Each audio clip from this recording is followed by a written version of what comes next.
mundo y fluye a través de la mayor jungla tropical del planeta. Pero la colosal cuenca del Amazonas corre peligro y eso podría alterar el aspecto del planeta, lo que la convierte en el escenario de una de las aventuras humanas más importantes. Seguiremos a Jean-Michel Cousteau y a su equipo mientras redescubren el Amazonas actual, desde los Andes hasta el mar. Estamos en Jean-Michel Cousteau, Aventuras en el Océano. Jean-Michel Cousteau, Aventuras en el Océano.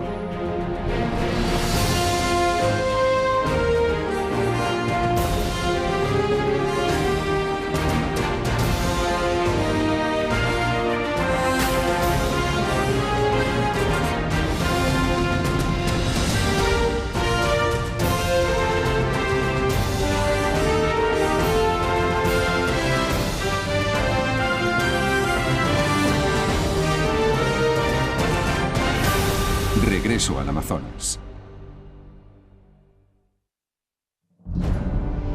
Hace unos 150 millones de años, cuando lo que conocemos como Sudamérica y África se separaron, la mayor selva tropical del mundo ya existía. Pero un poderoso río que fluía de este a oeste en el paisaje emergente se vio alterado cuando la cordillera de los Andes se elevó de la corteza terrestre y bloqueó el flujo del río, creando vastos lagos y, con el tiempo, cambiando la dirección del río, de oeste a este, hacia el Océano Atlántico. Durante millones de años esta región ha estado llena de vida y se ha convertido en lo que ahora conocemos como el Amazonas.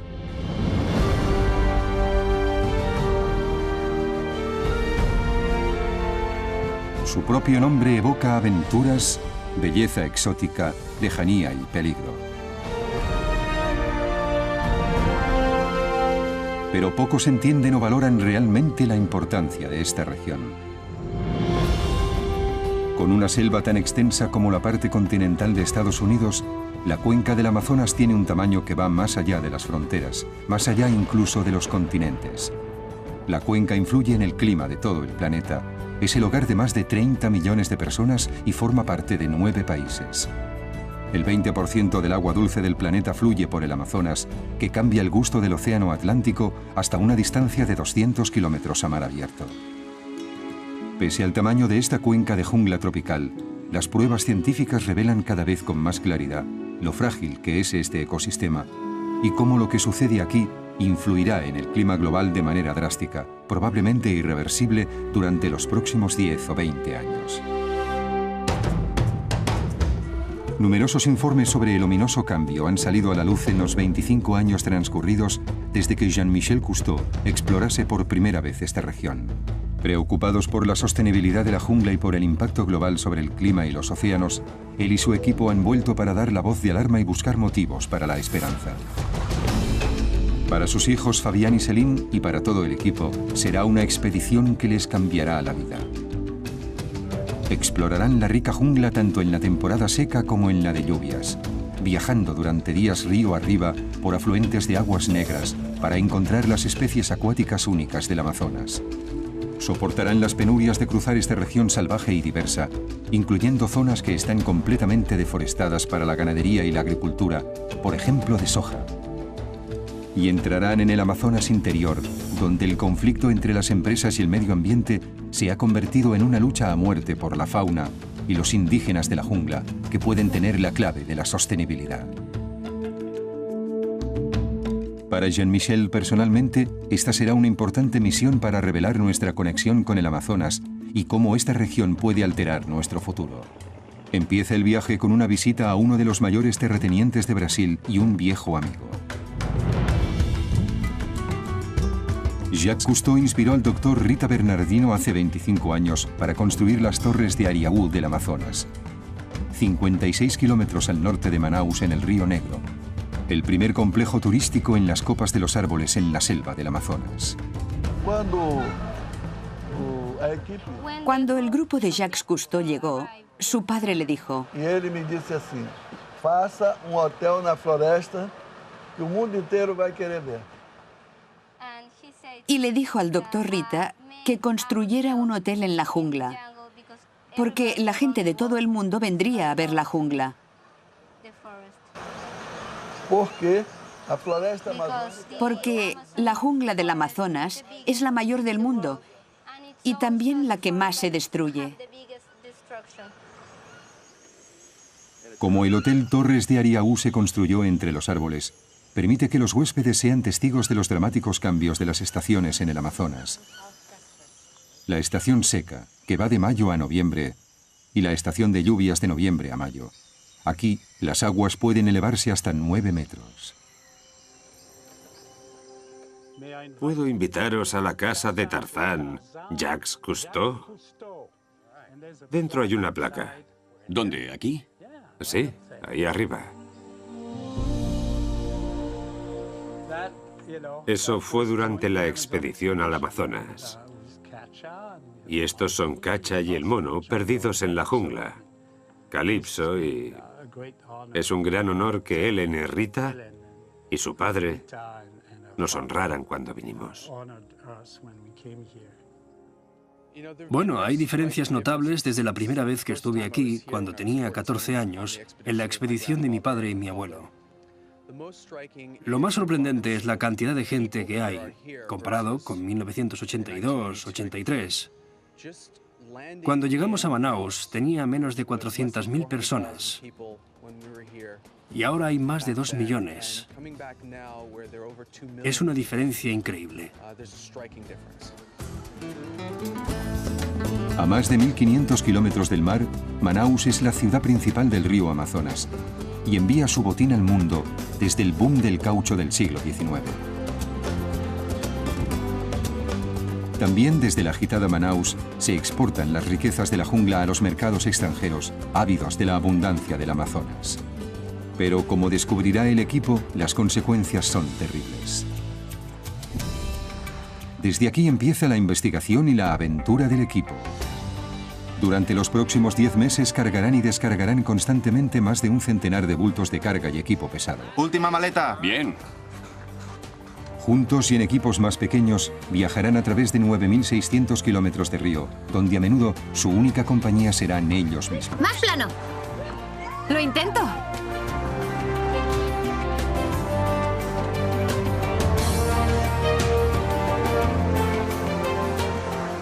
Estamos listos para remontar el río.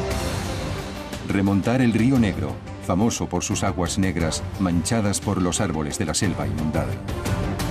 Viajando hacia el norte por el estado de Roraima, el equipo entra en la reserva Xixuguau y en su territorio protegido. Es una oportunidad de sumergirse en aguas prístinas y remotas. Sus años de experiencia en el mar no les servirán de nada a estos submarinistas a la hora de predecir lo que les depara el río. ¿Todo bien? Sí, todo perfecto. Vamos a meternos en el agua y flotaremos río abajo durante 1 hora y media. Empezaremos juntos en un grupo unido mientras bajamos. Exploraremos y buscaremos una manera de volver a la parte profunda del río. Vale. Parece un buen plan. De acuerdo.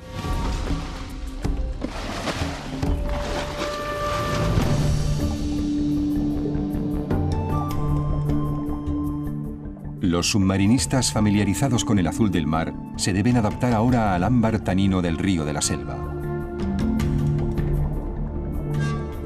Hay cerca de 200 especies de serpientes en el Amazonas. 54 de ellas son venenosas. 6 son peligrosas para los humanos y los submarinistas no saben si esta es una de ellas. Por encima y por debajo del agua, la navegación tiene lugar entre los árboles de la selva. Los submarinistas utilizan tecnología de recirculador, que no produce burbujas que puedan asustar a la fauna. Pero eso hace que seguir a los submarinistas desde la superficie sea más difícil. Ahí están, ahí abajo. Submarinista muerto delante. Sí.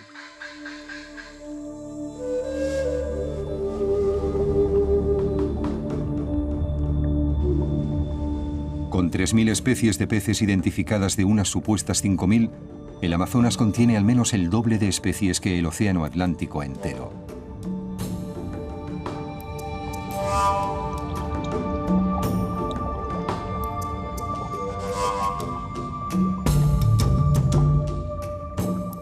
Incluidas las rayas, restos de una época perdida, cuando un océano prehistórico entró en lo que ahora es la cuenca del río Amazonas.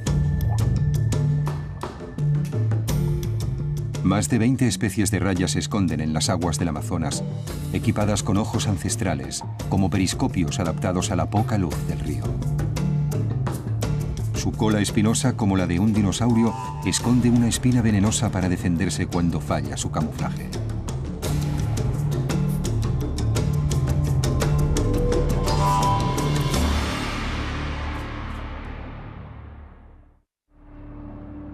El equipo ha tardado unas 30 horas en llegar a la reserva desde Manaus en barco, pero un avión anfibio puede hacer el viaje en 4 horas. Para Jean-Michel, sin embargo, el paseo será más largo y no estará exento de incidentes. Salut, papa. Super. Hemos tenido que hacer un aterrizaje de emergencia. ¿Por qué? Por el motor. Menos mal que era un avión anfibio. No volaría en nada más que un anfibio en el Amazonas. ¿Toda clase de bichos? Solo moscas negras, avispas, avispones, abejas, mosquitos. Mosquitos. Bichos sin identificar. Sanguijuelas. Teníamos una sanguijuela en la toalla. Qué bonito, ¿ya está? La primera vez que vine al Amazonas fue en 1984. Después de 1984, todos los años que volví al Amazonas fui a diferentes lugares. Pero siempre volví aquí. Así que empecé a conocer bien a esta gente. No tenían escuelas para los niños, no tenían servicios sanitarios. Sucedía lo mismo en todo el Amazonas. Era un éxodo masivo hacia las zonas de Chabolas, de Manaus y de otras ciudades similares. Y se me ocurrió formar una asociación. Y toda la gente de la zona que tenía tierras por aquí, en Shishuaú y Shiparina, las vendieron a la asociación y se convirtieron en miembros. Así que se vendieron las tierras a sí mismos. Esta reserva de 1.800 kilómetros cuadrados y 120 personas se creó como reserva extractiva, que permite a la gente que vive aquí utilizar los recursos mientras los protege de los forasteros, pues prohíbe la agricultura, la pesca comercial y la tala. El objetivo desde el principio del proyecto fue demostrar que se puede conservar una zona prístina del Amazonas y mejorar la calidad de vida de la gente de la zona. Deben tener un cierto nivel de vida. Deben tener escuelas para los niños. Tienen que tener cubiertas algunas necesidades básicas. Si no, ¿cómo se puede culpar a alguien por matar a un jaguar si va a alimentar a su familia durante una semana vendiendo la piel? No se puede. Hay que darles una alternativa. Y creo que ese es uno de los problemas. La mayor parte de los proyectos de conservación se inventan y se aplican desde fuera.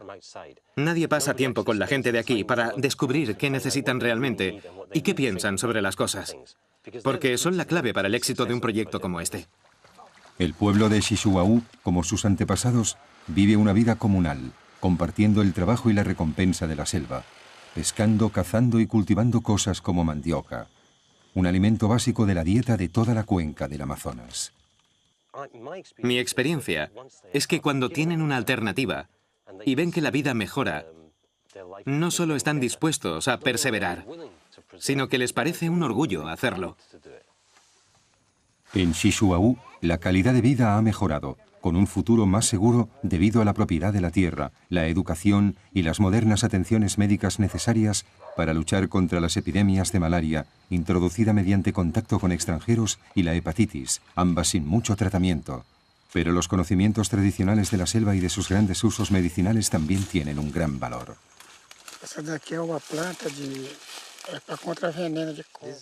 Esta planta se llama covinera. Cogen una pequeña parte, la hierven en agua y se la beben. Se usa para las mordeduras de serpiente. Esta planta aquí el nombre es tartaruguinha. ¿Qué significa? Pequeña tortuga. ¿Tortuga? Tortuga. Todas las plantas tienen apodos. De esta extraen líquido y lo ponen sobre cualquier tipo de picadura. Cura las picaduras. Necesitamos un frasco de eso. Necesitamos un montón de eso. Se llama sopocabu. Es para el dolor muscular. ¿Es para cortes y arañazos? Por lo que entiendo, la gente no quiere usar las plantas como medicina. ¿Qué hacen? ¿Compran medicinas en la farmacia? ¿Eso hacen? Sí, tienes razón. Dice que la mayor parte de la gente usa medicinas normales que compran en farmacias Pero él no trata a la gente con medicinas normales, solo usa plantas. Bueno, lo entiendo.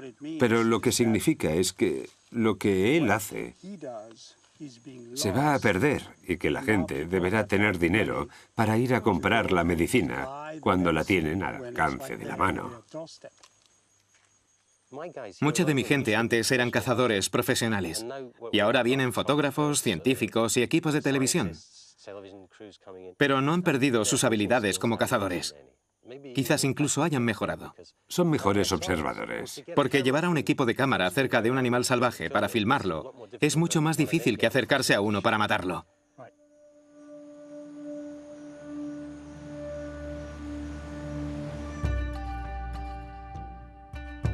Para el equipo, todavía quedan meses de trabajo y muchas preguntas. Vuelven a Manaus, donde vuelven a cargar provisiones y se dispersan en equipos separados para poder cubrir más territorio e investigar diferentes asuntos. Nos vemos en unas semanas. Todavía queda una pregunta básica que responder, y es qué cantidad de la selva amazónica debe conservarse para mantener el ecosistema y proteger la salud del planeta. Los científicos han abordado esta cuestión metódicamente, dividiendo la selva en fragmentos de diferentes tamaños y observando qué cantidad de la compleja vida animal y vegetal de la selva puede sobrevivir. Esta zona del centro del Amazonas es conocida como un lugar de mucha biodiversidad.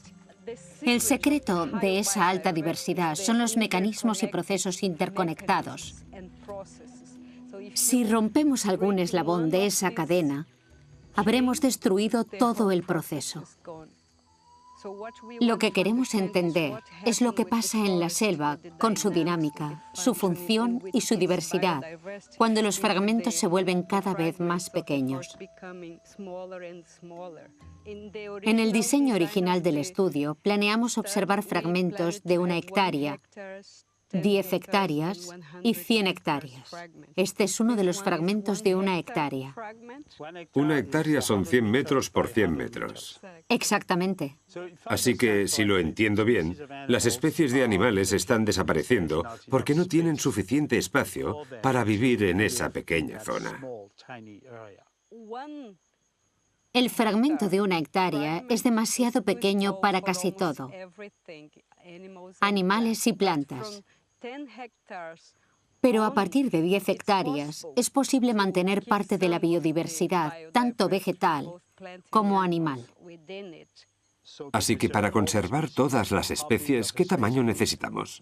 Bueno, es una pregunta que, por desgracia, todos los resultados indican que solo tiene una respuesta: toda la selva. Yo diría que habría que usar todo lo que está deforestado y dejar todo lo demás como está. Actualmente, el 17% de la selva ha desaparecido en 30 años. ¿En 30 años? En 30 años.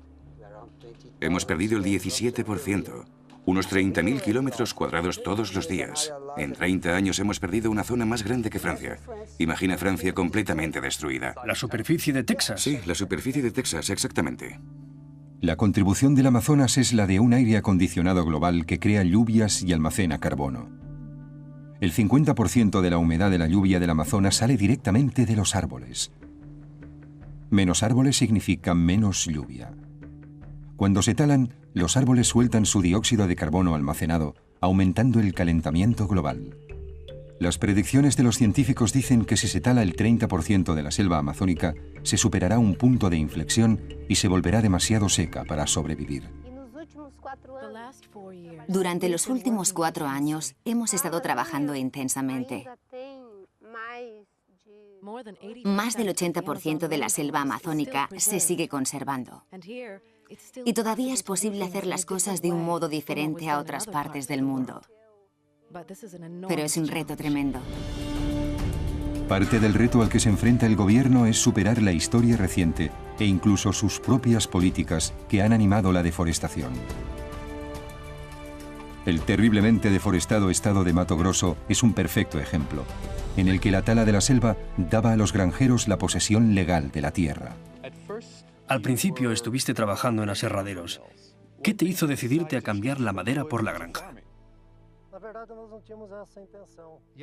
Sí, no tenía ninguna intención de convertirme en granjero. Me gusta más la madera, pero cuando compré la tierra, todo era selva. Y si no la abría y la convertía en un pasto, podía perderla, porque hay una institución federal llamada INCRA que podía llevarse mi tierra porque no era productiva. Así que hay que demostrar que la tierra es productiva para quedártela. Tuve que abrirla y criar ganado.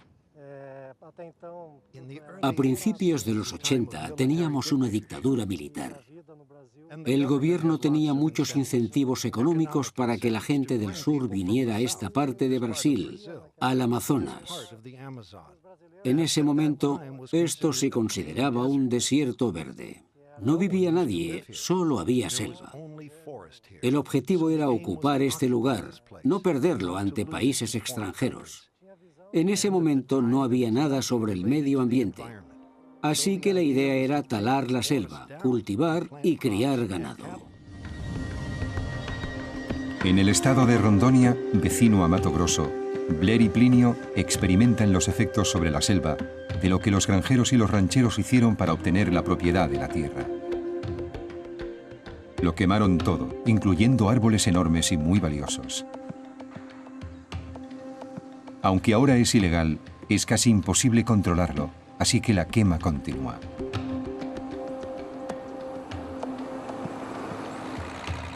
En esta pequeña granja, conseguida también talando la selva hace años para conseguir la propiedad legal, se corta un árbol para venderlo.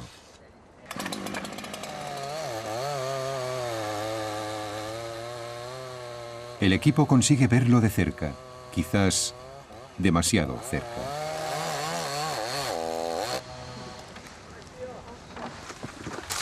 ¿Viene hacia aquí? Sí.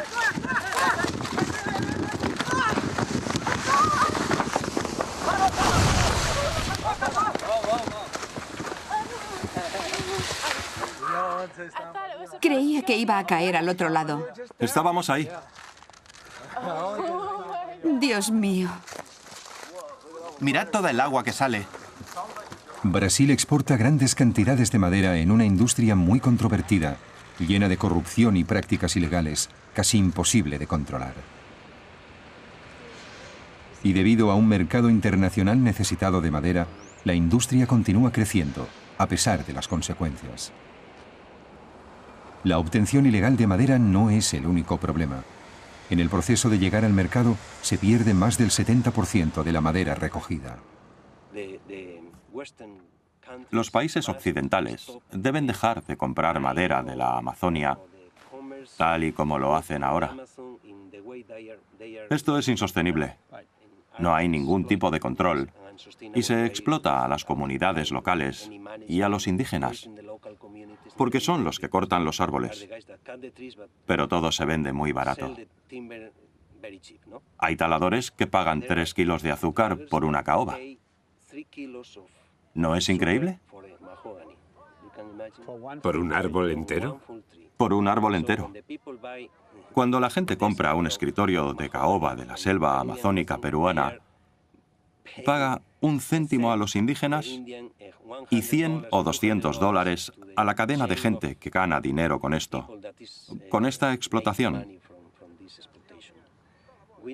Tenemos que decirle a la gente que cuando compran un artículo de madera del Amazonas, están comprando, es duro decirlo, pero compran algo manchado de sangre, de explotación.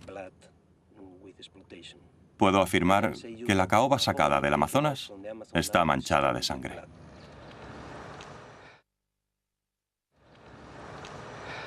Es una madera dura. Algunos de estos son de caoba, los demás son de cedro.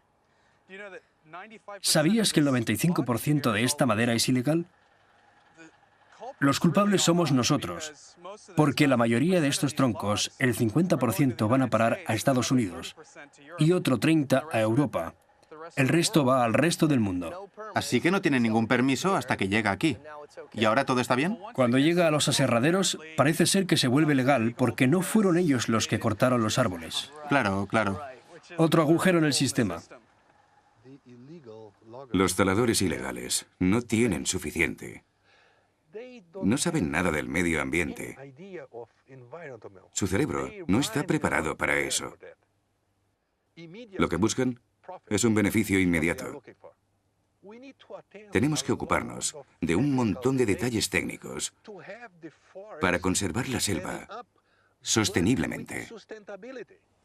Euclides Luis Rijksegel dirige el programa de selva sostenible en Yari, un proyecto enorme fundado durante los años 60 por el multimillonario estadounidense Daniel Ludwig para fabricar papel de los árboles importados. Se convirtió en un gran desastre ecológico, financiero y humano, pero se aprendieron lecciones muy importantes. El grupo brasileño Orsa se hizo con el control y Yari se ha convertido ahora en un éxito, exportando pulpa de papel y madera ecológicos. Tala de bajo impacto. Es muy importante para la selva. Usamos el sistema FSC, el Consejo de Administración Forestal. Es un sistema de certificación, uno de los más usados del mundo, para problemas de sostenibilidad forestal. Tienen reglas muy estrictas que hay que cumplir. Gastamos un 30 o un 40% más de dinero en producir los troncos, la madera. Pero tenemos un sello. El FSC nos da un sello de garantía para el consumidor que confirma que tenemos un buen programa,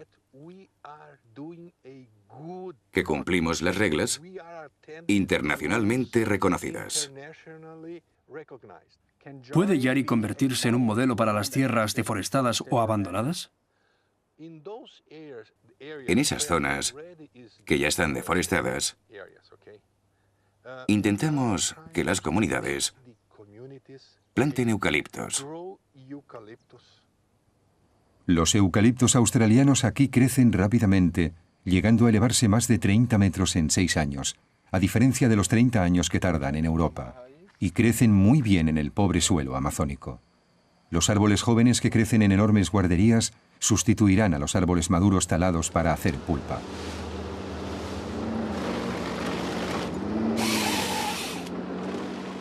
Los árboles caídos se procesan a una velocidad de 120 por hora. Cada vez que me sueno la nariz, me la sueno con eucalipto. Sí, claro. Plantar eucaliptos en zonas deforestadas devuelve esa tierra a un uso sostenible. Pero no sustituye la rica complejidad de la selva y la diversidad de vida que hace posible. El actual Código Forestal brasileño lo reconoce y especifica que todos los terratenientes deben dejar un 80% de su propiedad forestal como reserva legal. Pero hacer cumplir estas normas sigue siendo un reto. Actualmente, el gobierno brasileño se enfrenta al problema de la deforestación con un plan de combate nacional contra la deforestación. Es un proceso que debe unir mando, control y gobierno, y que tiene que ofrecer nuevas oportunidades simultáneamente para la biodiversidad y las comunidades locales. Y durante los últimos 4 años, debido a esos esfuerzos, la deforestación se ha reducido en más de un 50%. Es un proceso lento. Hay que cambiar la corriente en esta vasta región. Y la llegada de una reciente alternativa agrícola ha aumentado la amenaza de la deforestación, el cultivo de soja. En 2004, Cargill, uno de los distribuidores alimentarios más importantes del mundo, abrió sus instalaciones en el puerto de Santarém, lo que coincidió con la tasa más alta de deforestación en 10 años. Greenpeace respondió con protestas globales y se fijó el puerto de Santarém como objetivo. La controversia condujo a un proyecto de soja responsable y a una moratoria que exige que toda soja comprada tiene que cultivarse en tierra previamente deforestada. Cargill lo ha aceptado de buen grado. Respetamos las leyes de todos los países en los que tenemos negocios. Más aún, en esta empresa lo hacemos todo con un estándar ético muy alto. No compramos grano a los granjeros que destruyen el medio ambiente. No compramos grano, ni maíz, ni ninguna de las cosechas de las granjas que cortan árboles y deforestan. Dentro de 2 años nos sentaremos a discutir qué vamos a hacer. Pero el impacto medioambiental de la soja en Brasil es complejo y hay asuntos que van más allá de lo que puede conseguir la moratoria. La mayor parte de la soja se sigue plantando en el cerrado, en el monte bajo brasileño, no en las zonas de selva tropical. Pero incluso eso tiene un gran impacto sobre la deforestación, porque eso es lo que justifica la infraestructura, la construcción de autopistas, que llevan a la deforestación.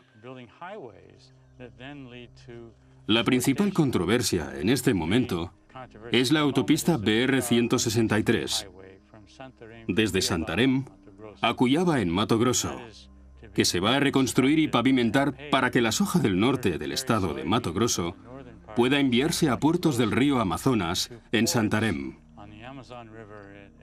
Gran parte de la deforestación que se espera que genere esa autopista no será para cultivar soja, sino para pastos de ganado. Habrá más talas, pasarán toda clase de cosas que conducirán a la pérdida de la selva. Y todo por culpa de la soja. El efecto que tienen las carreteras sobre el paisaje de la selva es dramático. El paso principal de este a oeste a través de la cuenca del Amazonas es la autopista transamazónica, que desde el espacio se ve como una cicatriz que cruza el continente debido al efecto espina de pescado. Las carreteras sin pavimentar ofrecen un acceso limitado, especialmente durante la estación húmeda. Pero pavimentada o no, el 85% de toda la deforestación ocurre a 50 kilómetros a cada lado de la carretera. El equipo viaja por la larga carretera junto a la frontera peruana, donde se está construyendo la autopista interoceánica, diseñada para unir el Atlántico y el Pacífico atravesando los Andes y para aumentar drásticamente el tráfico. Mira, lo que estamos viendo en la parte de al frente del río, Madre de Dios... Lo que vemos aquí, al otro lado del río, es el principio de la construcción de la autopista interoceánica aquí, en Perú. El pavimento empezó en la frontera con Brasil y están trabajando hacia aquí. En cuanto construyan el puente, la carretera continuará y atravesará Puerto Maldonado y llegará hasta la autopista que va hacia el norte y el sur de Cuzco. Eso significa que la autopista interoceánica cruzará la ciudad, el centro de la ciudad. Se estima que cada 13 segundos pasará un camión de soja por el centro de la ciudad.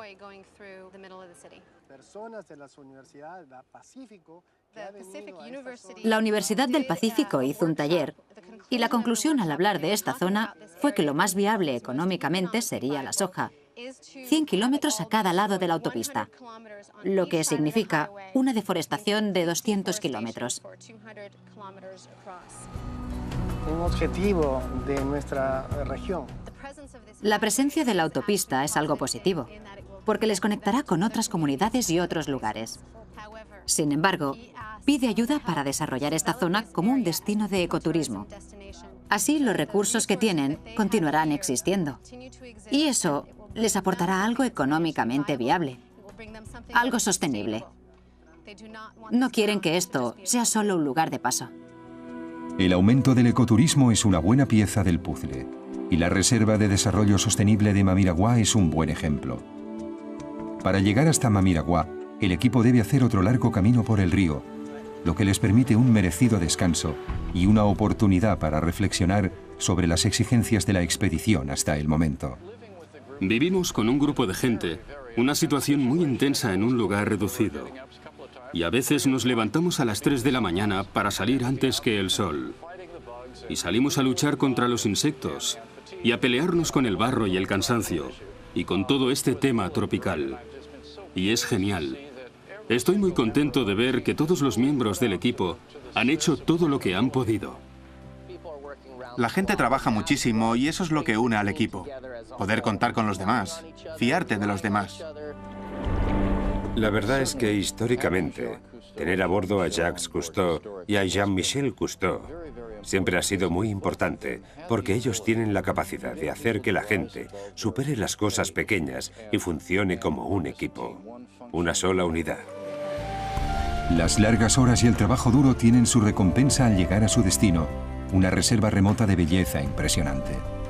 Con un área de más de 10.000 kilómetros cuadrados, la Reserva de Mamiraguá es la primera zona protegida de Brasil, que busca equilibrar la conservación de la biodiversidad con las necesidades económicas de la población local. Cuando se creó la reserva, se implementaron una serie de alternativas económicas. Dirección de piscifactorías, dirección forestal y ecoturismo. La idea del ecoturismo es generar ingresos para la población, para que puedan promover la conservación, para atraer a más turistas y generar más beneficios. ¿Cuál es el papel del refugio Whakaari? Es un albergue comunitario con 10 habitaciones. Todo el personal es de la zona. Todos los beneficios van a un fondo de la comunidad. Este complejo de ecoturismo flota sobre grandes troncos de árbol y varía su altura unos 10 metros entre la estación seca y la húmeda. Los sistemas de alcantarillado contenido y la energía solar son solo algunas de las prácticas utilizadas aquí para limitar el impacto ambiental, mientras se les ofrece a los huéspedes un encuentro muy personal con el Amazonas. Los puestos de observación entre el follaje permiten a los visitantes admirar a los mamíferos entre las ramas. Los caminos de senderismo se convierten en canales durante la estación de lluvias e invitan a dar paseos en bote por la selva para explorar sus diferentes especies, como el árbol piraña, una aterradora madera noble tan densa que es prácticamente impermeable al agua. O un reptil igualmente aterrador para algunos, la mayor serpiente del mundo, la anaconda. Las más grandes superan los 9 metros y los 230 kilos. Aprietan a su presa hasta la muerte y se la tragan entera, incluso a ciervos, caimanes y jaguares. Se mueven con gran potencia entre las copas de los árboles y entre la maleza, pero cazan en el río, algo que recuerdan Celine y Murphy mientras se arriesgan a encontrarse con una.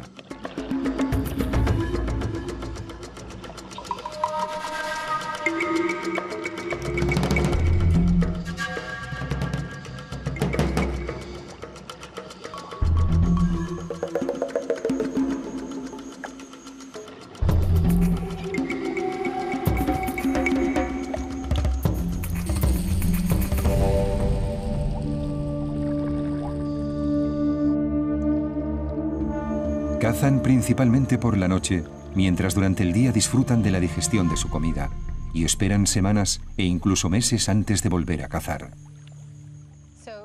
¿Cómo crees que el turismo beneficia a la naturaleza? Desde que el turismo empezó, aquí hemos tenido un aumento en la población de diferentes animales, como pirarucus y caimanes.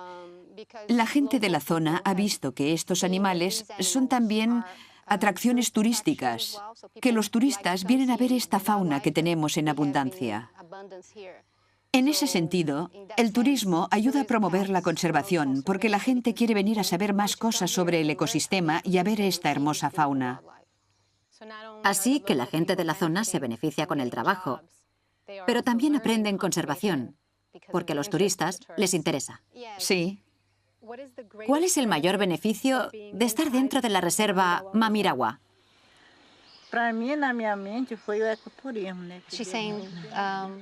Dice que ha sido el ecoturismo, porque antes el material que plantaba, que es lo que le gusta plantar, no se lo podía vender a nadie. Tenía que dárselo a los vecinos. Pero ahora puede vender todo lo que planta. Y hay un montón de trabajos también con el turismo. Así que cree que ese es el mayor beneficio. ¿Qué es eso? Piel de yacaré. Yacaré. Ah, el caimán. Outras pessoas que pegam cervos para comer. ¿Un pescador ha cogido un caimán para comer? ¿Les quitáis los dientes? ¿Cómo ves este pueblo en el futuro? Espera que en el futuro la comunidad mejore la calidad de vida. También han aprendido que pueden proteger la zona, esta zona que es suya, y les han advertido que no dejen entrar a gente de fuera para que les quiten los recursos. Hace 50 años, cuando se fundó este pueblo, escogieron este lugar porque estaba muy cerca del río. El principal canal del río Amazonas solía ir hacia la derecha, por ahí delante. ¿Ahí donde está el campo? ¿Dónde está la isla? Eso no existía. ¿A qué distancia estamos ahora del Amazonas? Más o menos 1 kilómetro. En más de 50 años se ha depositado 1 kilómetro de sedimentos, así que ahora estamos en medio del bosque. El bosque inundado es muy dinámico. Aunque el río puede cambiar de dirección, algunas tradiciones se mantienen constantes y Céline y Fabián reciben una despedida especial de esta mujer a la que le gustan los turistas y adora las plantas.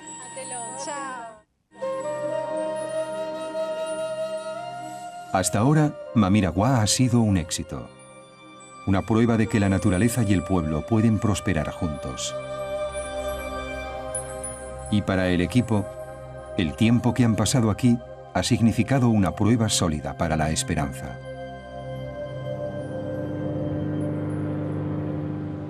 Céline se embarca ahora en un viaje de 1500 kilómetros hacia el sudoeste, a la selva de Pucallpa, en Perú, donde se ha descubierto una emocionante conexión entre las plantas del Amazonas y el resto del mundo. Este descubrimiento podría ser la prueba más sólida de que mantener a la selva con vida y productiva es más provechoso económicamente que talarla. Hay muchas malas noticias sobre la selva, así que me gusta dar las buenas. De las más de 100.000 especies de plantas que hay aquí, el modelo occidental de sociedad solo ha estudiado un pequeño 3%. Así que en el Amazonas hay un gran potencial. Quizás sea la persona más optimista sobre el futuro del Amazonas por eso, incluso con todos los problemas. John, ¿qué es esto? Cacao. Theobromine cacao. La mayor parte de la gente probablemente reconoce el producto final y piensa en él como en comida basura de cualquier tienda, pero así es como nace el chocolate, un árbol salvaje que crece en el Amazonas. ¿Cuáles son sus propiedades beneficiosas? Ahora mismo se está investigando mucho. De hecho, un estudio reciente de la Universidad de Harvard ha demostrado que aumenta la elasticidad de los vasos sanguíneos, lo que significa que es bueno para la principal causa de muerte de Estados Unidos, las enfermedades cardiovasculares. ¿Así que deberíamos comer más chocolate? Comer más chocolate negro. Hay una gran diferencia. Uña de gato. Uña de gato, una planta clave. Diría que es una de las principales 3 plantas de todo el Amazonas. Si se corta, este arbusto es una gran fuente de agua potable. Y la corteza interior, que es un anillo de color carne en la parte de fuera, tiene una gran cantidad de alcaloides de oxindole, que se ha demostrado que estimulan la actividad fagocitaria macrófaga, le dan un buen impulso al sistema inmunológico. Puedes coger esta parte, tirar y sacarla, y lo que queda continuará creciendo y llegará a tener este mismo tamaño dentro de 4 o 5 años. ¿Cosecha sostenible? Cosecha sostenible, de eso se trata. ¿Esto es camu camu? Sí, es camu camu, una planta indígena de esta parte de la selva. Y una de las características únicas que tiene es que crece en la llanura inundada. Cuando llegan las lluvias, el nivel del agua se eleva entre 6 y 9 metros. Así que estas plantas están bajo el agua durante varios meses de los primeros años de su vida. Esa biomasa se deposita y las plantas consiguen extraer los minerales y los nutrientes que acaban en la fruta. Tiene la mayor fuente natural de vitamina C de cualquier planta y un perfil de compuestos únicos que crean un terreno biológico en el cerebro y mejoran el comportamiento de la serotonina, lo que significa que el mundo se convierte en un lugar mejor. Es un regulador del humor. En la población, por ejemplo, de Estados Unidos y Europa, en el mundo occidental, nuestros problemas de salud y nuestros retos son muy diferentes de los que se encuentran río arriba por el Amazonas. Cuando vamos río arriba en un bote durante 2 o 3 días, nos encontramos con otros problemas, con los mosquitos y ese tipo de cosas, pero no hay enfermedades degenerativas como cáncer, artritis, diabetes. En esas mismas plantas de las que hablamos, hemos descubierto un montón de beneficios para los procesos degenerativos. En realidad creo que pueden revertir todos los problemas de las enfermedades degenerativas a medida que van apareciendo. Creo que es una parte importante de la creación de un nuevo futuro para la sostenibilidad del Amazonas, porque eso le asigna un valor real a la cuenca del Amazonas. Y si esto tiene valor, los indígenas tendrán más poder, porque tienen derechos sobre la tierra, títulos y propiedades. Veo un nuevo futuro y un nuevo equilibrio en el Amazonas. Imaginad el Amazonas. Miradlo. Debería ser dirigido como un negocio. Este es el capital que nos han dado. Tenemos que dirigirlo de un modo que genere intereses y que esos intereses se puedan compartir con el planeta. Quizás la idea de un uso sostenible de los recursos naturales como negocio se hubiera considerado romántica hace 20 años. Ahora es posible. Creo que es posible aprender de nuestros errores. Aprender mientras marcamos la diferencia en el presente. Porque si no cambiamos las cosas en el presente, apenas podemos esperar tener un futuro. Creo que vivimos los 20 años más importantes de esta región. Si perdemos la lucha por esta región durante los próximos 10 o 20 años, podemos olvidarnos de todo.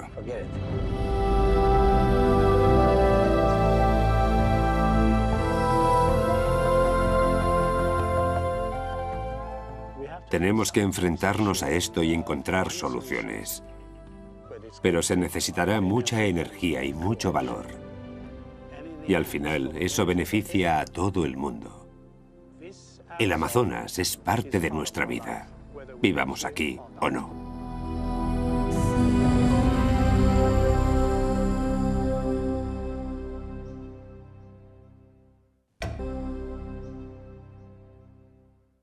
En el próximo capítulo de las aventuras oceánicas de Jean-Michel Cousteau, delfines de río, pirarucu, glaciares y un viaje al Amazonas más desconocido para descubrir a sus pueblos olvidados. Todo forma parte de la aventura que les espera Jean-Michel Cousteau y su equipo mientras continúan su búsqueda de nuevas soluciones sostenibles y dan la alarma sobre las amenazas que podrían alterar para siempre nuestro futuro.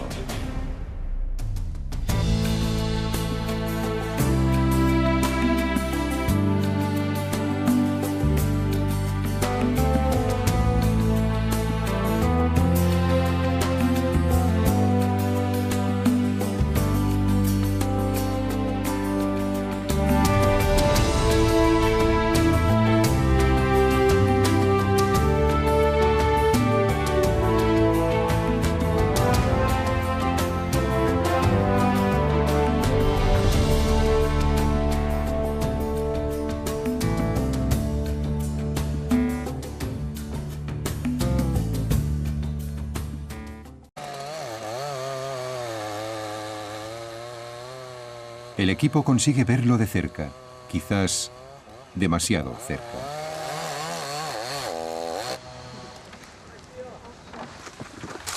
¿Viene hacia aquí? Sí.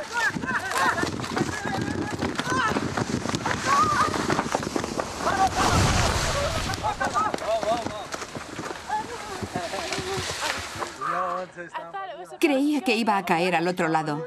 Estábamos ahí. Dios mío. Mirad toda el agua que sale. Brasil exporta grandes cantidades de madera en una industria muy controvertida, llena de corrupción y prácticas ilegales, casi imposible de controlar. Y debido a un mercado internacional necesitado de madera, la industria continúa creciendo, a pesar de las consecuencias. La obtención ilegal de madera no es el único problema. En el proceso de llegar al mercado, se pierde más del 70% de la madera recogida. Los países occidentales deben dejar de comprar madera de la Amazonia tal y como lo hacen ahora. Esto es insostenible. No hay ningún tipo de control y se explota a las comunidades locales y a los indígenas, porque son los que cortan los árboles. Pero todo se vende muy barato. Hay taladores que pagan 3 kilos de azúcar por una caoba. ¿No es increíble? ¿Por un árbol entero? Por un árbol entero. Cuando la gente compra un escritorio de caoba de la selva amazónica peruana, paga 1 céntimo a los indígenas y 100 o 200 dólares a la cadena de gente que gana dinero con esto, con esta explotación. Tenemos que decirle a la gente que cuando compran un artículo de madera del Amazonas, están comprando, es duro decirlo, pero compran algo manchado de sangre, de explotación. Puedo afirmar que la caoba sacada del Amazonas está manchada de sangre.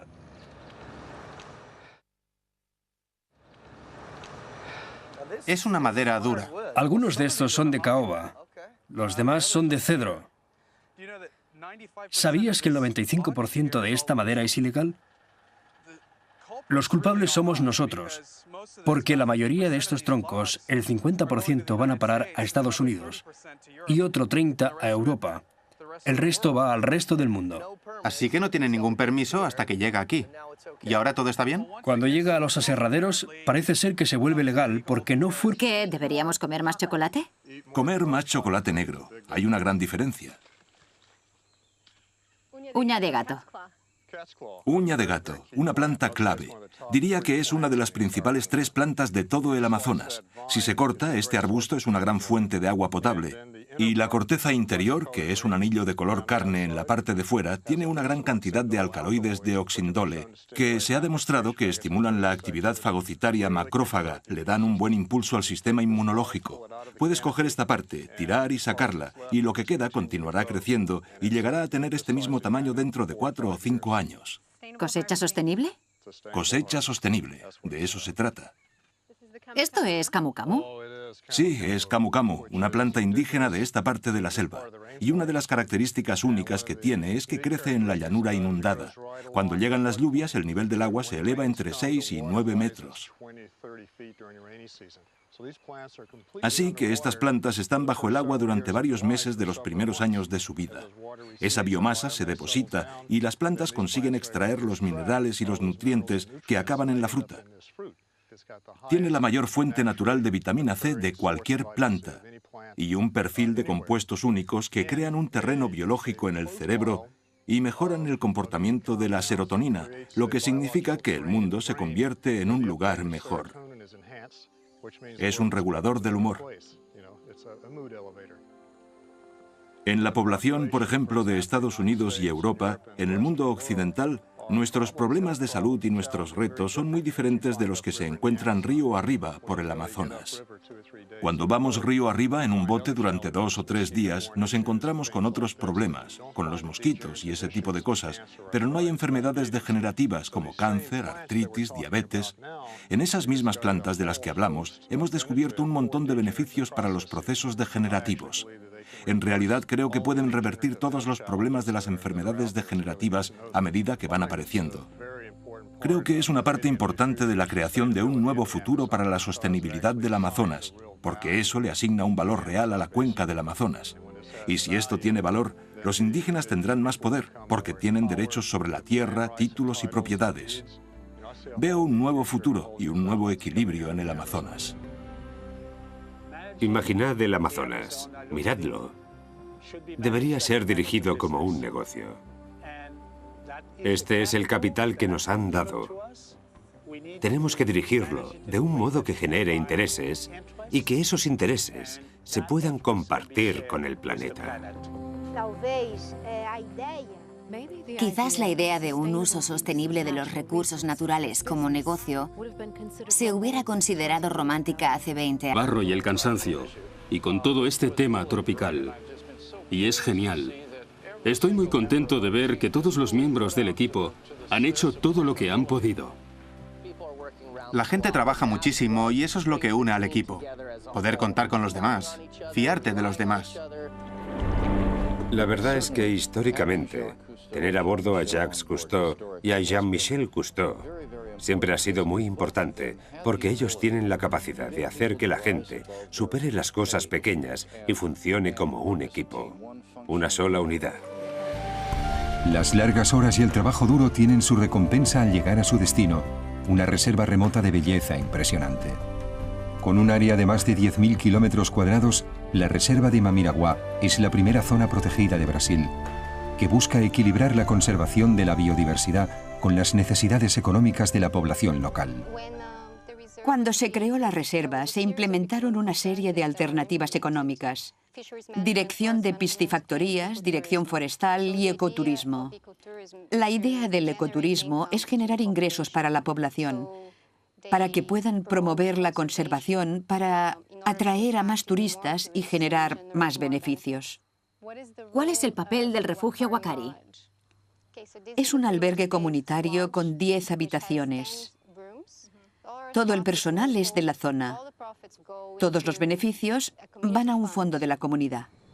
Este complejo de ecoturismo flota sobre grandes troncos de árbol y varía su altura unos 10 metros entre la estación seca y la húmeda. Los sistemas de alcantarillado contenido y la energía solar son solo algunas de las prácticas utilizadas aquí para limitar el impacto ambiental, mientras se les ofrece a los huéspedes un encuentro muy personal con el Amazonas. Los puestos de observación entre el follaje permiten a los visitantes admirar a los mamíferos entre las ramas. Los caminos de senderismo se convierten en canales durante la estación de lluvias e invitan a dar paseos en bote por la selva para explorar sus diferentes especies, como el árbol piraña, una aterradora madera noble tan densa que es prácticamente impermeable al agua. O un reptil igualmente aterrador para algunos, la mayor serpiente del mundo, la anaconda. Las más grandes superan los 9 metros y los 230 kilos. Aprietan a su presa hasta la muerte y se la tragan entera, incluso a ciervos, caimanes y jaguares. Se mueven con gran potencia entre las copas de los árboles y entre la maleza, pero cazan en el río, algo que recuerdan Celine y Murphy mientras se arriesgan a encontrarse con una.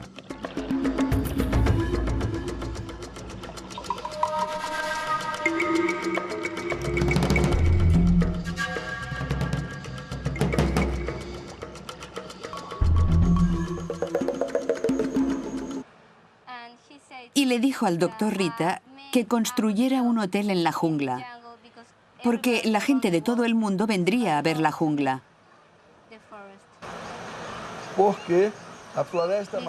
Porque la jungla del Amazonas es la mayor del mundo y también la que más se destruye. Como el Hotel Torres de Ariaú se construyó entre los árboles, permite que los huéspedes sean testigos de los dramáticos cambios de las estaciones en el Amazonas. La estación seca, que va de mayo a noviembre, y la estación de lluvias de noviembre a mayo. Aquí, las aguas pueden elevarse hasta 9 metros. ¿Puedo invitaros a la casa de Tarzán, Jacques Cousteau? Dentro hay una placa. ¿Dónde? ¿Aquí? Sí, ahí arriba.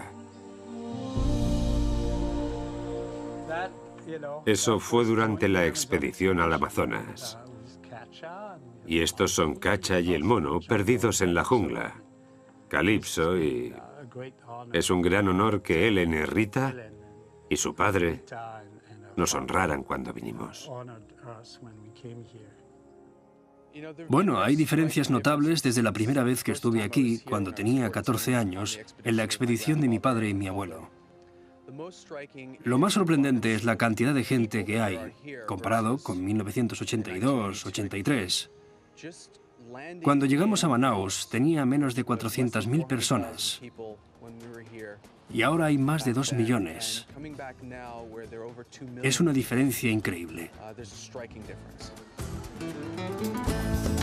A más de 1.500 kilómetros del mar, Manaus es la ciudad principal del río Amazonas y envía su botín al mundo desde el boom del caucho del siglo XIX. También desde la agitada Manaus se exportan las riquezas de la jungla a los mercados extranjeros, ávidos de la abundancia del Amazonas. Pero como descubrirá el equipo, las consecuencias son terribles. Desde aquí empieza la investigación y la aventura del equipo. Durante los próximos 10 meses cargarán y descargarán constantemente más de un centenar de bultos de carga y equipo pesado. ¡Última maleta! Bien. Juntos y en equipos más pequeños, viajarán a través de 9.600 kilómetros de río, donde a menudo su única compañía serán ellos mismos. ¡Más plano! ¡Lo intento!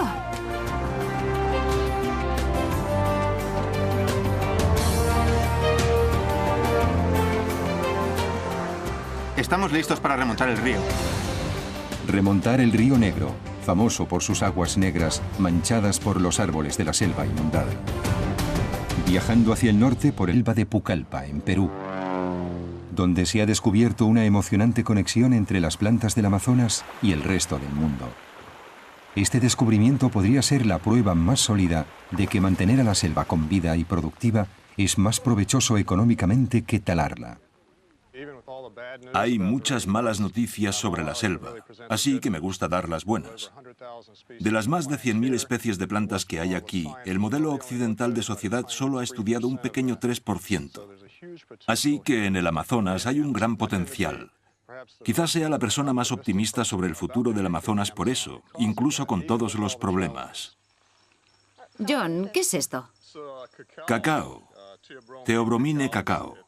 La mayor parte de la gente probablemente reconoce el producto final y piensa en él como en comida basura de cualquier tienda, pero así es como nace el chocolate, un árbol salvaje que crece en el Amazonas. ¿Cuáles son sus propiedades beneficiosas? Ahora mismo se está investigando mucho. De hecho, un estudio reciente de la Universidad de Harvard ha demostrado que aumenta la elasticidad de los vasos sanguíneos, lo que significa que es bueno para la principal causa de muerte de Estados Unidos, las enfermedades cardiovasculares. Así que, ¿deberíamos comer más chocolate? Comer más chocolate negro. Hay una gran diferencia. Uña de gato. Uña de gato, una planta clave. Diría que es una de las principales 3 plantas de todo el Amazonas. Si se corta, este arbusto es una gran fuente de agua potable. Y la corteza interior, que es un anillo de color carne en la parte de fuera, tiene una gran cantidad de alcaloides de oxindole, que se ha demostrado que estimulan la actividad fagocitaria macrófaga, le dan un buen impulso al sistema inmunológico. Puedes coger esta parte, tirar y sacarla, y lo que queda continuará creciendo y llegará a tener este mismo tamaño dentro de 4 o 5 años. ¿Cosecha sostenible? Cosecha sostenible, de eso se trata. ¿Esto es camu camu? Sí, es camu camu, una planta indígena de esta parte de la selva. Y una de las características únicas que tiene es que crece en la llanura inundada. Cuando llegan las lluvias, el nivel del agua se eleva entre 6 y 9 metros. Así que estas plantas están bajo el agua durante varios meses de los primeros años de su vida. Esa biomasa se deposita y las plantas consiguen extraer los minerales y los nutrientes que acaban en la fruta.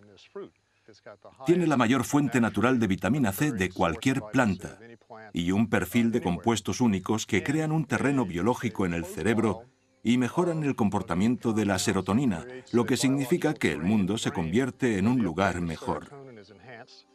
Es un regulador del humor. En la población, por ejemplo, de Estados Unidos y Europa, en el mundo occidental, nuestros problemas de salud y nuestros retos son muy diferentes de los que se encuentran río arriba por el Amazonas. Cuando vamos río arriba en... Su padre le dijo, Y él me dice así, faça hotel en la floresta que el mundo entero va a querer ver. y le dijo al doctor Rita que construyera un hotel en la jungla, porque la gente de todo el mundo vendría a ver la jungla.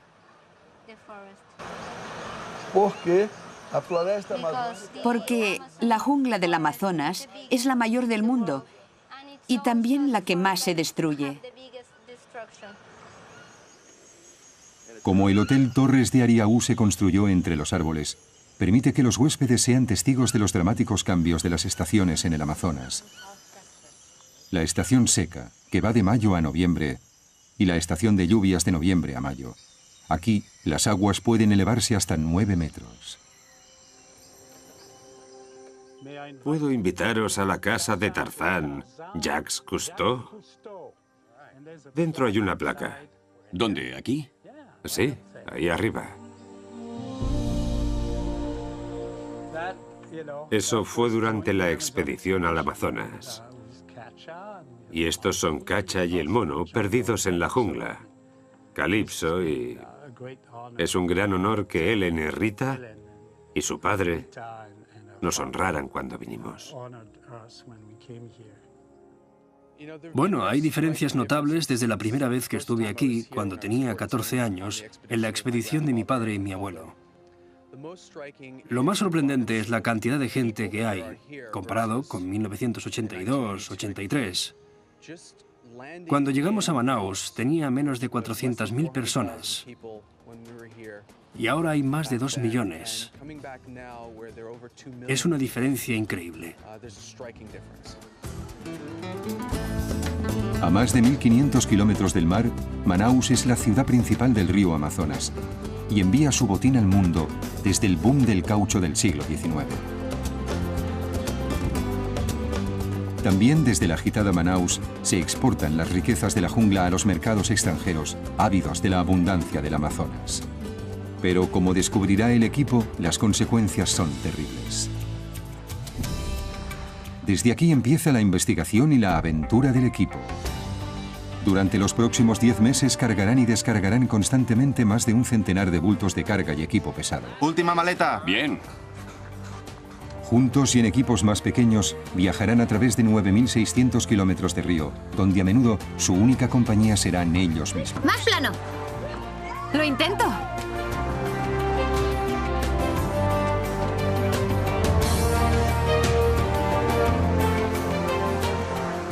Estamos listos para remontar el río. Remontas globales y se fijó el puerto de Santarém como objetivo. La controversia condujo a un proyecto de soja responsable y a una moratoria que exige que toda soja comprada tiene que cultivarse en tierra previamente deforestada. Cargill lo ha aceptado de buen grado.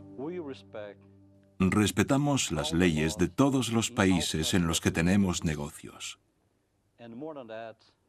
Más aún, en esta empresa lo hacemos todo con un estándar ético muy alto. No compramos grano a los granjeros que destruyen el medio ambiente. No compramos grano, ni maíz, ni ninguna de las cosechas de las granjas que cortan árboles y deforestan. Dentro de 2 años nos sentaremos a discutir qué vamos a hacer. Pero el impacto medioambiental de la soja en Brasil es complejo. Y hay asuntos que van más allá de lo que puede conseguir la moratoria. La mayor parte de la soja se sigue plantando en el cerrado, en el monte bajo brasileño, no en las zonas de selva tropical.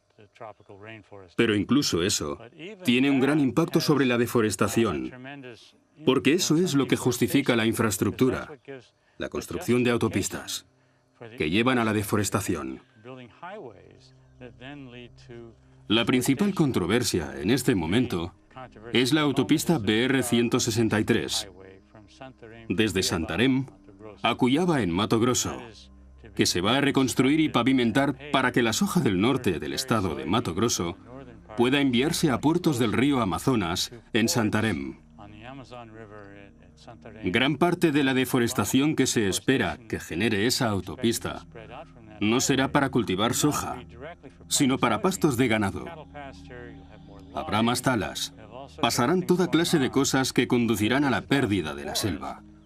Y todo por culpa de la soja. El efecto que tienen las carreteras sobre el paisaje de la selva es dramático. El paso principal de este a oeste a través de la cuenca del Amazonas es la autopista transamazónica, que desde el espacio se ve como una cicatriz que cruza el continente debido al efecto espina de pescado. Las carreteras sin pavimentar ofrecen un acceso limitado, especialmente durante la estación húmeda. Pero pavimentada o no, el 85% de toda la deforestación ocurre a 50 kilómetros a cada lado de la carretera. El equipo viaja por la larga carretera junto a la frontera peruana, donde se está construyendo la autopista interoceánica, diseñada para unir el Atlántico y el Pacífico atravesando los Andes y para aumentar drásticamente el tráfico. Mira, lo que estamos viendo en la parte de al frente del río, Madre de Dios... Lo que vemos aquí, al otro lado del río, es el principio de la construcción de la autopista interoceánica. Objetivo de nuestra región. La presencia de la autopista es algo positivo, porque les conectará con otras comunidades y otros lugares. Sin embargo, pide ayuda para desarrollar esta zona como un destino de ecoturismo. Así, los recursos que tienen continuarán existiendo. Y eso les aportará algo económicamente viable, algo sostenible. No quieren que esto sea solo un lugar de paso. El aumento del ecoturismo es una buena pieza del puzzle, y la Reserva de Desarrollo Sostenible de Mamiraguá es un buen ejemplo. Para llegar hasta Mamiraguá, el equipo debe hacer otro largo camino por el río, lo que les permite un merecido descanso y una oportunidad para reflexionar sobre las exigencias de la expedición hasta el momento. Vivimos con un grupo de gente una situación muy intensa en un lugar reducido. Y a veces nos levantamos a las 3 de la mañana para salir antes que el sol. Y salimos a luchar contra los insectos y a pelearnos con el barro y el cansancio y con todo este tema tropical. Y es genial. Estoy muy contento de ver que todos los miembros del equipo han hecho todo lo que han podido. La gente trabaja muchísimo y eso es lo que une al equipo. Poder contar con los demás, fiarte de los demás. La verdad es que históricamente, tener a bordo a Jacques Cousteau y a Jean-Michel Cousteau Siempre ha sido muy importante, porque ellos tienen la capacidad de hacer que la gente supere las cosas pequeñas y funcione como un equipo, una sola unidad. Las largas horas y el trabajo duro tienen su recompensa al llegar a su destino, una reserva remota de belleza impresionante. Con un área de más de 10.000 kilómetros cuadrados, la reserva de Mamiraguá es la primera zona protegida de Brasil, que busca equilibrar la conservación de la biodiversidad con las necesidades económicas de la población local. Cuando se creó la reserva, se implementaron una serie de alternativas económicas: dirección de piscifactorías, dirección forestal y ecoturismo. La idea del ecoturismo es generar ingresos para la población, para que puedan promover la conservación, para atraer a más turistas y generar más beneficios. ¿Cuál es el papel del refugio Huacari? Es un albergue comunitario con 10 habitaciones. Todo el personal es de la zona. Todos los beneficios van a un fondo de la comunidad. Este complejo de ecoturismo flota sobre grandes troncos de árbol y varía su altura unos 10 metros entre la estación seca y la húmeda. Los sistemas de alcantarillado contenido y la energía solar son solo algunas de las prácticas utilizadas aquí para limitar el impacto ambiental, mientras se les ofrece a los huéspedes un encuentro muy personal con el Amazonas. Los puestos de observación entre el con los demás, fiarte de los demás. La verdad es que históricamente, tener a bordo a Jacques Cousteau y a Jean-Michel Cousteau siempre ha sido muy importante, porque ellos tienen la capacidad de hacer que la gente supere las cosas pequeñas y funcione como un equipo, una sola unidad. Las largas horas y el trabajo duro tienen su recompensa al llegar a su destino, una reserva remota de belleza impresionante.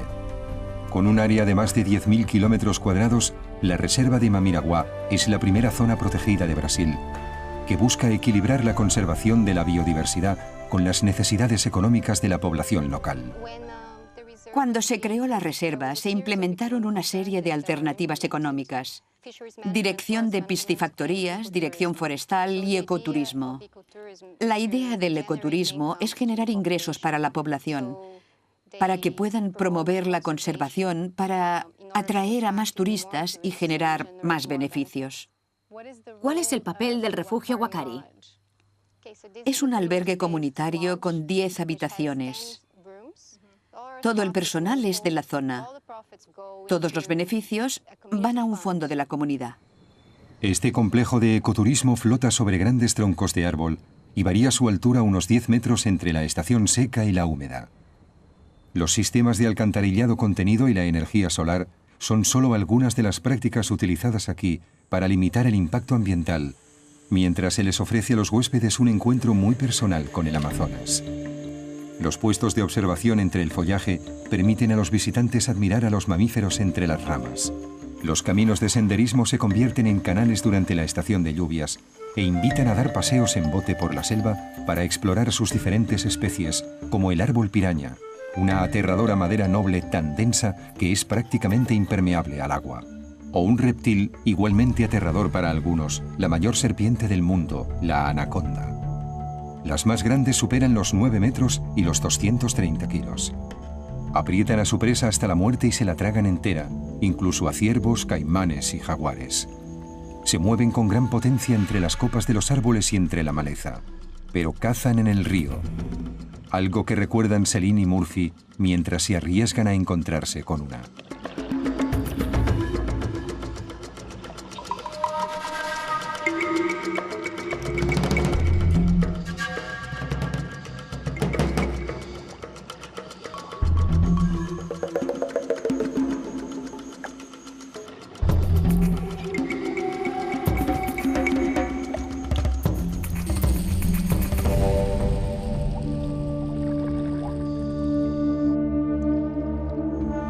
Cazan principalmente por la noche. Todas las plantas tienen apodos. De esta extraen líquido y lo ponen sobre cualquier tipo de picadura. Cura las picaduras. Necesitamos un frasco de eso. Necesitamos un montón de eso. Se llama sopocabu. Es para el dolor muscular. ¿Es para cortes y arañazos? Por lo que entiendo, la gente no quiere usar las plantas como medicina. ¿Qué hacen? ¿Compran medicinas en la farmacia? ¿Eso hacen? Sí, tienes razón. Dice que la mayor parte de la gente usa medicinas normales que compran en farmacias, pero él no trata a la gente con medicinas normales, solo usa plantas. Bueno, lo entiendo. Pero lo que significa es que lo que él hace se va a perder y que la gente deberá tener dinero para ir a comprar la medicina cuando la tienen al alcance de la mano. Mucha de mi gente antes eran cazadores profesionales y ahora vienen fotógrafos, científicos y equipos de televisión. Pero no han perdido sus habilidades como cazadores. Quizás incluso hayan mejorado. Son mejores observadores. Porque llevar a un equipo de cámara cerca de un animal salvaje para filmarlo es mucho más difícil que acercarse a uno para matarlo.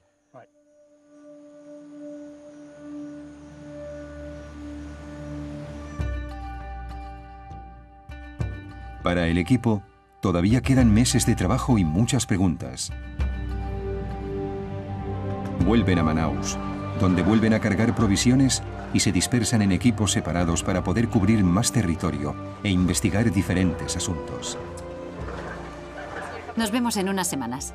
Todavía queda una pregunta básica que responder, y es qué cantidad de la selva amazónica debe conservarse para mantener el ecosistema y proteger la salud del planeta. Los científicos han abordado esta cuestión metódicamente, dividiendo la selva en fragmentos de diferentes tamaños y observando qué cantidad de la compleja vida animal y vegetal de la selva puede sobrevivir.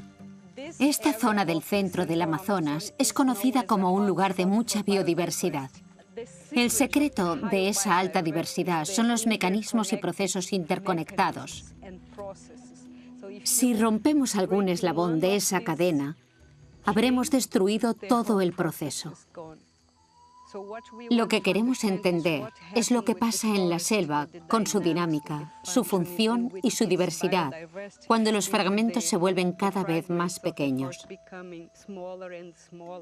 En el diseño original del estudio, planeamos observar fragmentos de 1 hectárea, 10 hectáreas y 100 hectáreas. Este es uno de los fragmentos de 1 hectárea. Exótica, lejanía y peligro. Pero pocos entienden o valoran realmente la importancia de esta región. Con una selva tan extensa como la parte continental de Estados Unidos, la cuenca del Amazonas tiene un tamaño que va más allá de las fronteras, más allá incluso de los continentes. La cuenca influye en el clima de todo el planeta, es el hogar de más de 30 millones de personas y forma parte de 9 países. El 20% del agua dulce del planeta fluye por el Amazonas, que cambia el gusto del océano Atlántico hasta una distancia de 200 kilómetros a mar abierto. Pese al tamaño de esta cuenca de jungla tropical, las pruebas científicas revelan cada vez con más claridad lo frágil que es este ecosistema y cómo lo que sucede aquí influirá en el clima global de manera drástica, probablemente irreversible, durante los próximos 10 o 20 años. Numerosos informes sobre el ominoso cambio han salido a la luz en los 25 años transcurridos desde que Jean-Michel Cousteau explorase por primera vez esta región. Preocupados por la sostenibilidad de la jungla y por el impacto global sobre el clima y los océanos, él y su equipo han vuelto para dar la voz de alarma y buscar motivos para la esperanza. Para sus hijos Fabián y Céline, y para todo el equipo, será una expedición que les cambiará la vida. Explorarán la rica jungla tanto en la temporada seca como en la de lluvias, viajando durante días río arriba por afluentes de aguas negras para encontrar las especies acuáticas únicas del Amazonas. Soportarán las penurias de cruzar esta región salvaje y diversa, incluyendo zonas que están completamente deforestadas para la ganadería y la agricultura, por ejemplo de soja. Y entrarán en el Amazonas interior, donde el conflicto entre las empresas y el medio ambiente se ha convertido en una lucha a muerte por la fauna y los indígenas de la jungla, que pueden tener la clave de la sostenibilidad. Para Jean-Michel personalmente, esta será una importante misión para revelar nuestra conexión con el Amazonas y cómo esta región puede alterar nuestro futuro. Empieza el viaje con una visita a uno de los mayores terratenientes de Brasil y un viejo amigo. Jacques Cousteau inspiró al doctor Rita Bernardino hace 25 años para construir las torres de Ariaú del Amazonas, 56 kilómetros al norte de Manaus en el Río Negro, el primer complejo turístico en las copas de los árboles en la selva del Amazonas. Cuando el grupo de Jacques Cousteau llegó, su padre le dijo: Y él me dice así: faça hotel en la floresta que el mundo entero va a querer ver. Y le dijo al doctor Rita que construyera un hotel en la jungla, porque la gente de todo el mundo vendría a ver la jungla.